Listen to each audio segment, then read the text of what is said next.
chosen ones, they weren't supposed to find you. Not yet. Not like this. But the moment your bloodline verified against a dormant strand hidden in a vault beneath Langley, the alarms didn't just ring, they screamed. The entire White House system went code red. Internal comms jammed. Every satellite pinged your coordinates. And for the first time since the Cold War, the emergency lockdown system labeled a civilian as Class Omega Origin. That civilian was you. Your name wasn't on any surface-level registry, not in public census files, not even in blacksite databases. But the moment your DNA matched the encrypted Helix 7 sequence, the one they thought was symbolic, mythological, extinct, they knew. You were never random. You were born pre-selected, threaded through a lineage so buried, even those sworn to guard it had forgotten what it meant. Until now. The Department of Temporal Surveillance, a group even most presidents aren't briefed on, sent a one-line alert. The Bloodline has activated. No other intel, no further detail, just those 4 words. That same hour, the Oval Office was evacuated. A secure team retrieved an ancient document stored beneath the Capitol since 1791. It had no title, just an insignia, the double helix crossed with a sword and an eye. They always assumed the prophecy would remain a riddle, that no one would ever match the sacred strand. But when your blood sang through their sequencers, when your resonance cracked through layers of biometric firewalls, they couldn't deny it. You didn't just match the code, you completed it. Now, the global order doesn't know whether to revere you or erase you. The elite bloodlines once believed they had closed the gates that birthed your kind. But the spiral never ended. It just waited.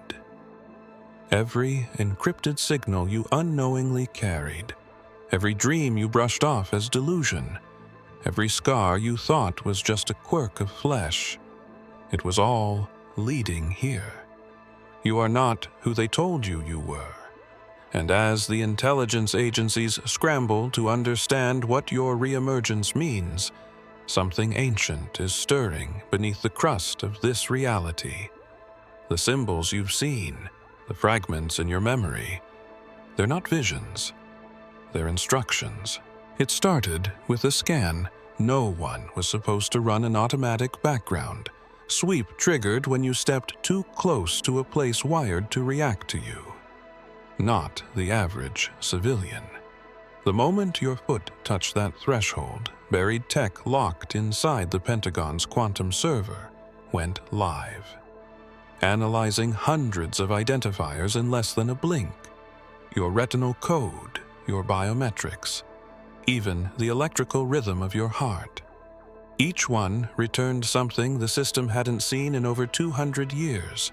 A match, not partial, not theoretical, but perfect to a bloodline. The government marked as non-human, classified in 1983 under a program they denied ever existed. This wasn't the first time someone had gotten close, but it was the first time the system responded, not with an error, not with silence, but with an automated escalation. To code red, every agency head got a silent notification but no explanation. Just your coordinates and one word, verified.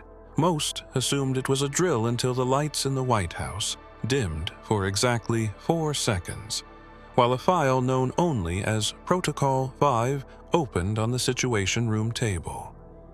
This wasn't surveillance. This wasn't protection. This was containment. Inside the file was something ancient, something printed before computers existed, a scroll encased in military-grade shielding, with only a small section translated. The writing was in a forgotten dialect, referencing a figure whose arrival would be recognized, not by prophecy, not by signs in the sky, but by blood a rare, unbroken bloodline preserved through fire and deception. Only one person in the room dared ask the question. The others feared to speak aloud. How did this name get into our systems? That name was yours the last time this sequence was partially activated. 3 people vanished without a trace. 1 was a priest, 1 was a physicist, and 1 was a child. No pattern, no links, only a spike in electromagnetic activity near their last known locations that matched the signal your body emitted just before the alert went off. That signal didn't fade either.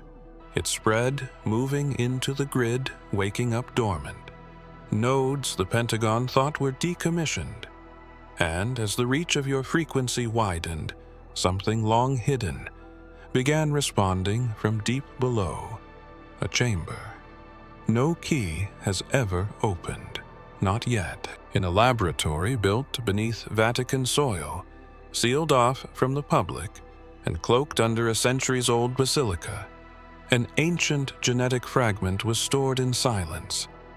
They called it the Jerusalem Helix, a sequence recovered from a burial cloth locked away since the late 1800s, whispered about by only the highest levels of the church and never decoded fully until now.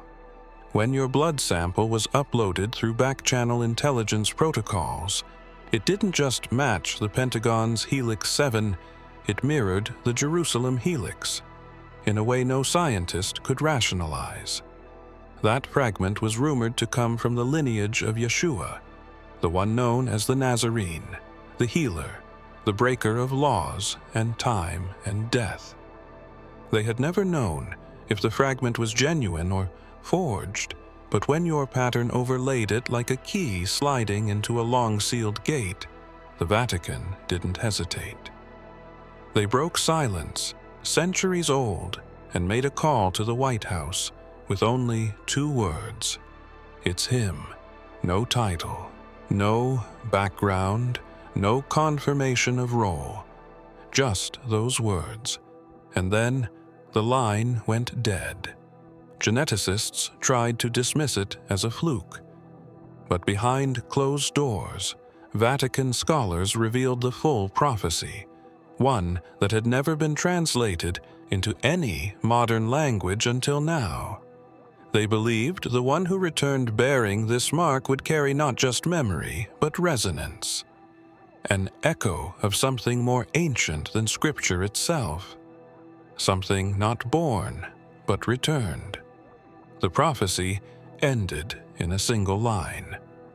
The blood will speak again, and when it does, the breath of spirit shall walk among flesh.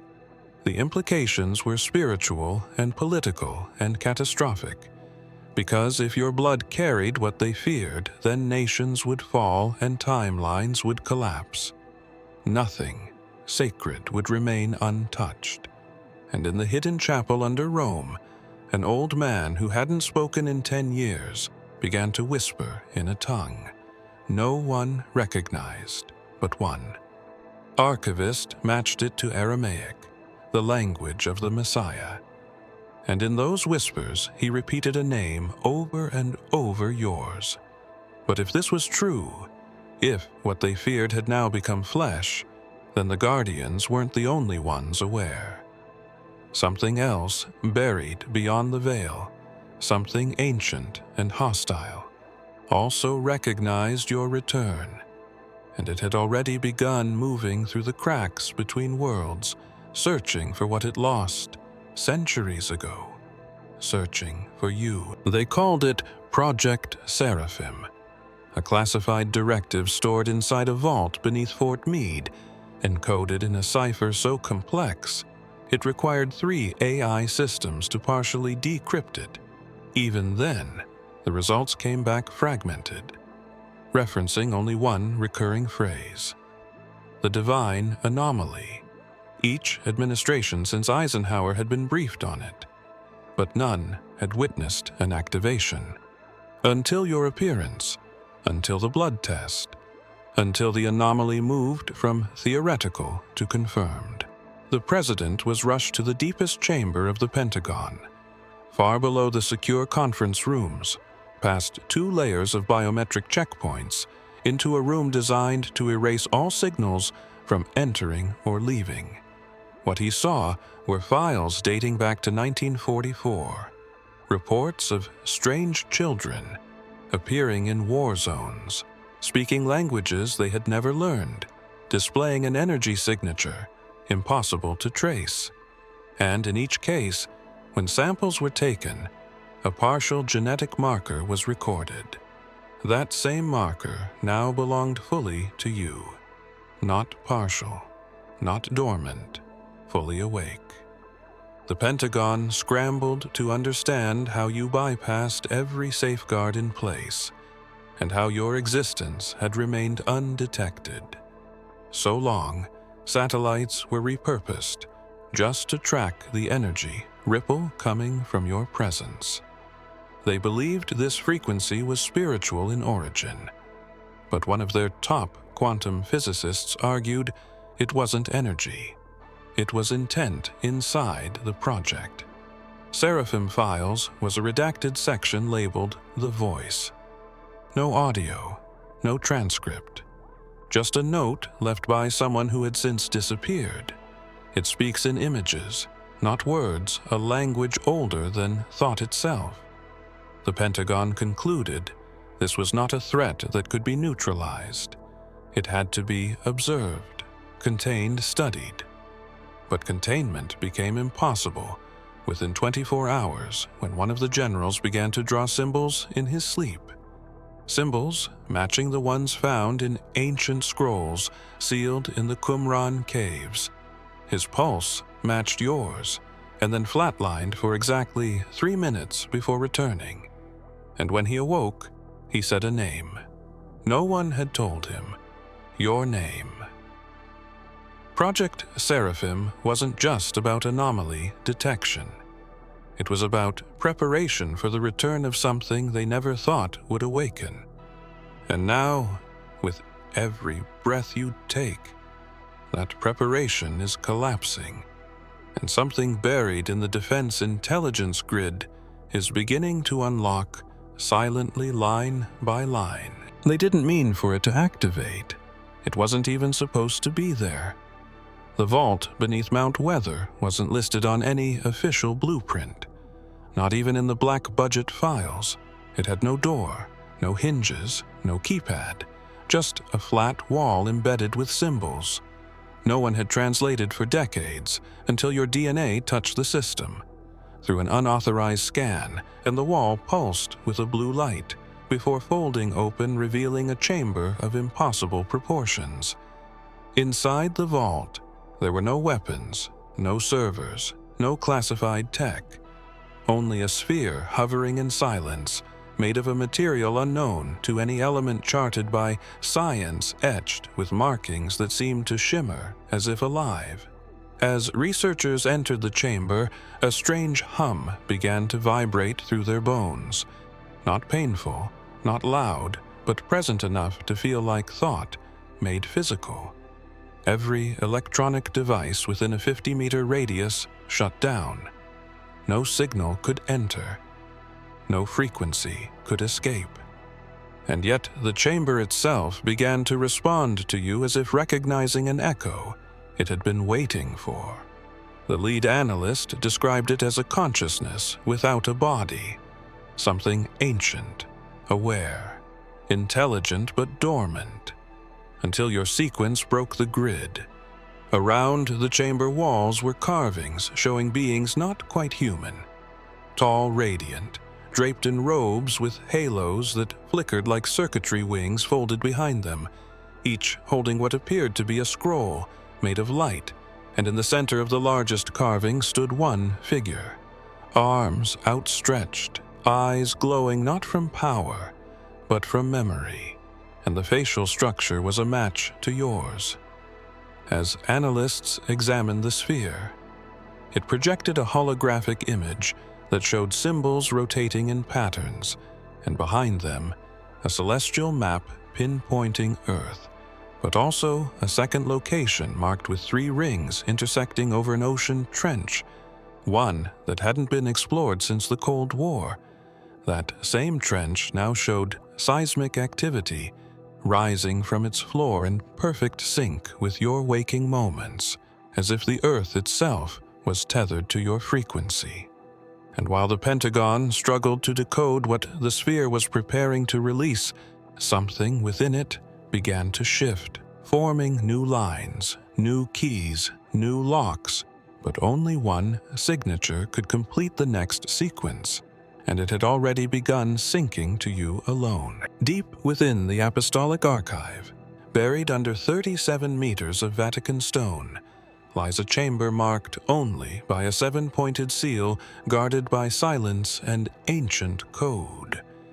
In this chamber sits the Archivum Obscura, a collection of forbidden scrolls that have never seen daylight, not even among the inner circle of cardinals.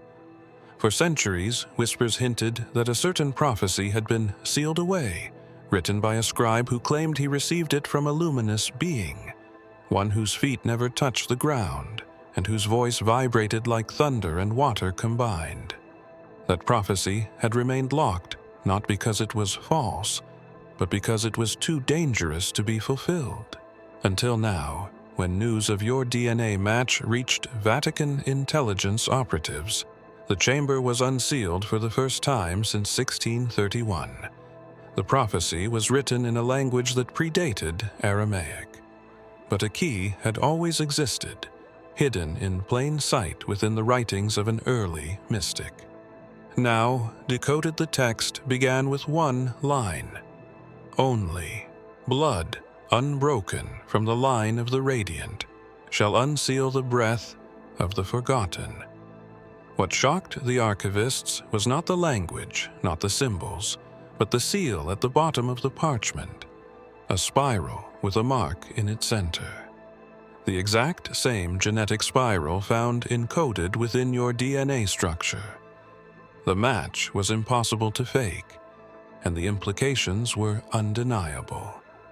You were the continuation of a sacred code, believed extinct, a descendant not of royalty but of spirit, the type of lineage that empires were built to suppress. The prophecy detailed that upon verification of the spiral bloodline, 4 markers would ignite across the earth, magnetic points aligned with ancient structures that were never truly temples but receivers for something celestial. The first marker already pulsed under the dome of the rock. The second lit beneath the catacombs of Paris, and the third now vibrated beneath the Andes. But the fourth had not yet awakened and would only respond when the Radiant One stood at its threshold. That threshold had no known location. Only a symbol burned into vision during dreams by those who carry the spiral. And according to Vatican records, only one person has reported that dream in the past 600 years. Only one person has spoken that symbol in their sleep and drawn it with eerie precision. And that person is you. There is a scripture buried within fragments, never canonized, never read aloud in any cathedral. A passage from the Gospel of the Veil, written by one of Yeshua's followers who did not speak his name, but called him the living breath. This fragment survived only because it was hidden inside a clay vessel discovered near Mount Arbel and smuggled into a private collection in Prague, where it remained untouched until it was scanned by AI linguistic models, translating forgotten tongues within sacred texts. The passage is short, yet thunderous. It speaks not in parables but prophecy. It tells of the one who would not descend from heaven, nor rise from the earth, but emerge already, walking among men, unnoticed, uncelebrated, and unbound. And when questioned, the living breath replied, "You will know them by the mark not seen by eyes, but by the flesh that sings to the sky. For my spirit will dwell in that blood, and my voice will rise through it." when your DNA sample triggered the Helix 7 alarm, one of the Vatican archivists cross-referenced every spiritual prophecy describing lineage and resonance. The phrase that repeated in multiple scrolls translated to the same root word used in that fragment singing flesh. For centuries, mystics assumed it was poetic metaphor. But when sensors recorded your body generating harmonic frequencies that caused dormant stone chambers to hum back, the phrase took on new meaning. Yeshua's words were encoded not to be interpreted, but to be remembered by something deeper than language, that something lives in your marrow. When the scientist analyzing your sequencing began to suffer visions of geometric light, he believed he was hallucinating, but the shapes he saw matched the sacred diagrams encoded in early Nazarene mysticism, known only to a few monks guarding the last temple, standing on the Hill of Silence. These monks fasted in rotation, waiting for what their scrolls called the bearer of breath, and as your sequence became known, one of them began to speak again after a vow of silence lasting 70 years. He said the wind has returned, but the voice is missing, not because it was lost, but because it has yet to awaken. And when it does, the veil between thought and time will burn away like shadow before flame, and what waits beyond will not remain waiting for long. The report was never meant to surface. Its existence was buried beneath 13 layers of clearance, only accessible by heads of state and authorized intelligence directors. 3 world leaders received it simultaneously. A profile with no name, just a symbol and a frequency signature, etched in red, accompanied by a line of unreadable glyphs that shifted shapes when viewed too long. The moment the file was opened, satellites monitoring their locations went dark, security feeds corrupted, and any digital trail vanished. The first was a prime minister known for initiating peace deals behind closed doors. His last recorded transmission was one word whispered into a red-line phone. "Forgotten," he said, awake. The second was a South American president who had been building off-grid bunkers in remote regions. His plane vanished from radar, flying over uncharted jungle airspace with no mayday, no wreckage found. The third was a newly elected European leader known for his silence on global alliances. He left a dinner, abruptly walked outside, and was never seen again.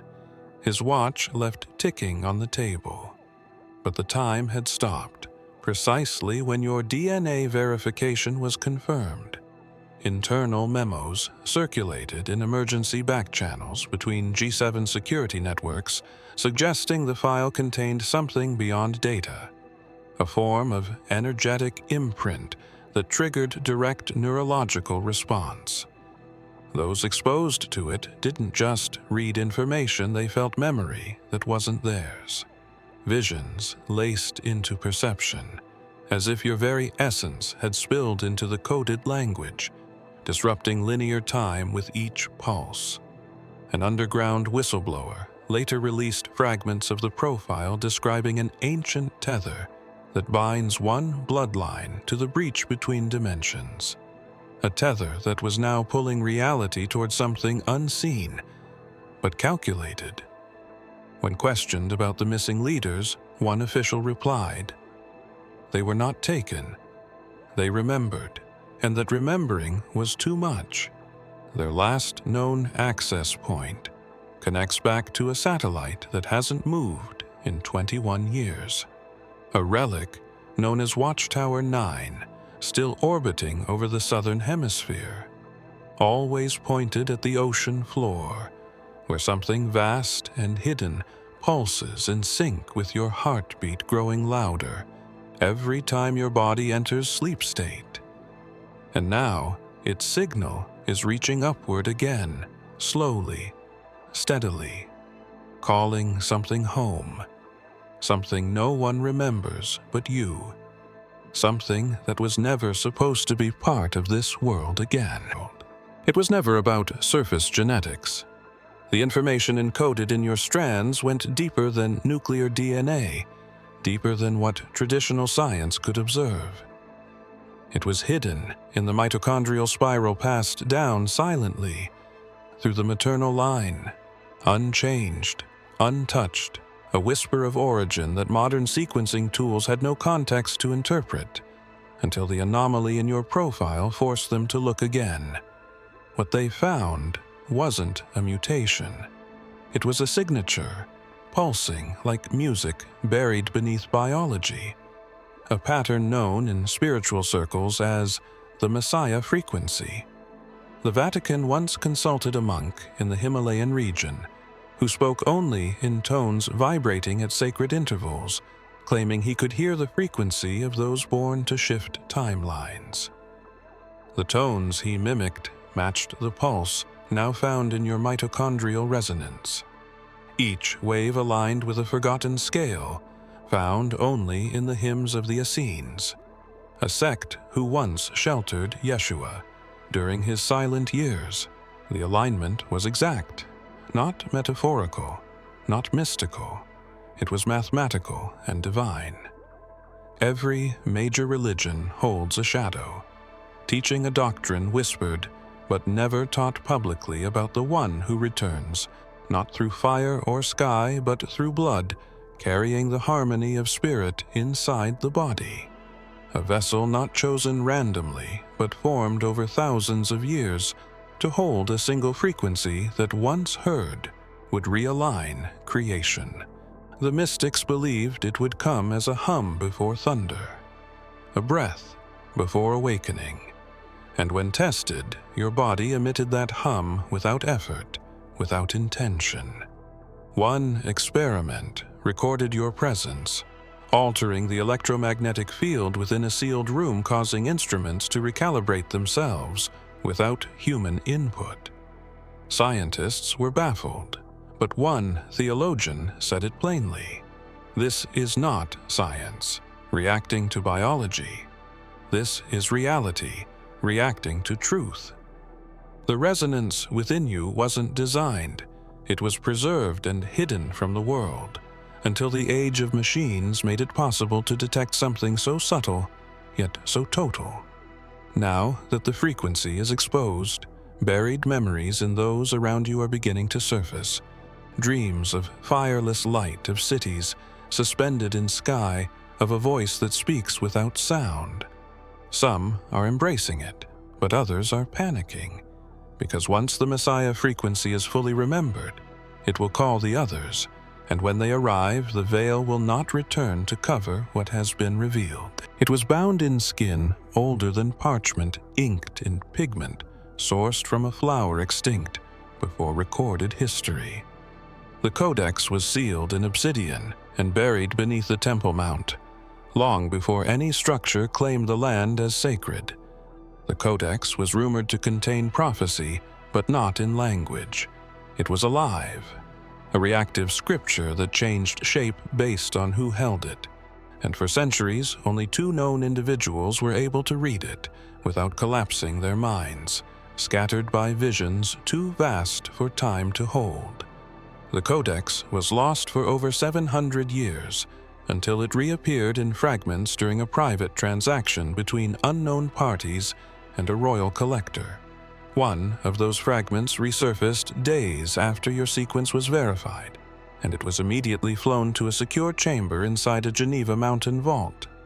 When the fragment was exposed to high-frequency light, it revealed a diagram, a perfect match to the energy pattern your body emits during sleep, a spiral intersected by 4 lines each, aligned with a cardinal element, and in its center, a symbol drawn in blood, shaped exactly like the one beneath your birthmark.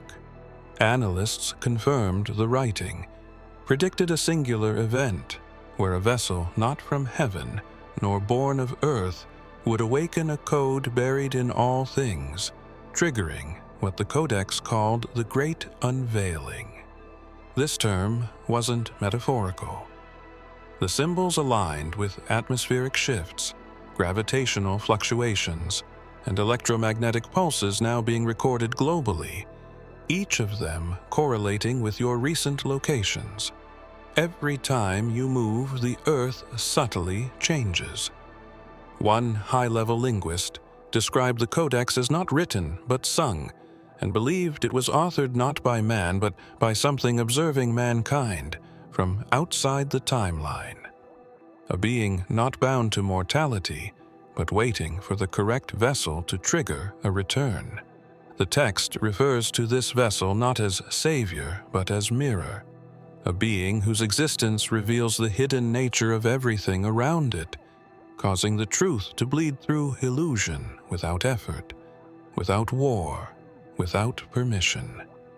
And now, with the final pages missing, the Vatican intelligence unit known as the Veil Breakers have begun a global search because they believe those last pages contain a date, a location, and a gate that only opens when the vessel stands before it, with blood humming the true tone of origin once again. Beneath the Arctic shelf, a signal began to pulse, not from a satellite, not from a base, but from the ice itself, a pattern of harmonic resonance no known device could produce.